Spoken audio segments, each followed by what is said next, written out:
Hello, Palangga. How are you today? Today is Tuesday, so magmamarinate tayo ng meat. Meron ako ditong meat na chan, tsaka yung steak. So, bukas kasi gusto kong mag-barbecue.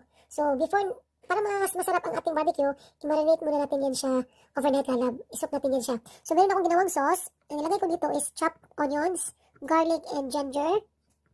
At nilagay ko din siya ng patis, pepper, bouillon, tsaka yung parang dahon ng laurel. Nilagay ko siya din teriyaki sauce, tsaka hoisin sauce. Nilagay ko din siya ng jalapeno sauce. And wala ng salt. Nilagay ko siya ng, jalapeno sauce, yes. Tsaka sesame seeds, tsaka sesame oil. So, masarap na yun lalag.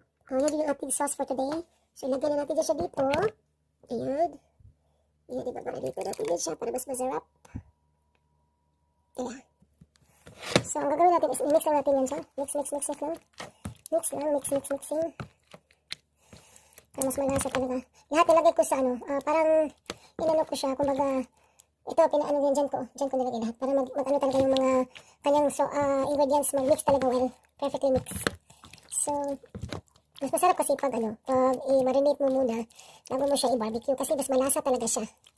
Lalo na yung part ng tiyan ng baboy. Mas maganda siya i-barbecue kasi mas mas malambot siya na part. Tsaka yung steak. So, yes. Ayan. Hindi ko pala na So, grabe yung sauce. Grabe yung sauce.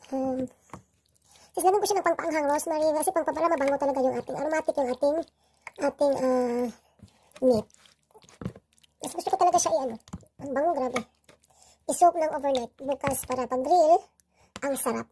So that's it for today's video mga lalab. Enjoy and happy weekdays. Thank you so much for watching. Bye.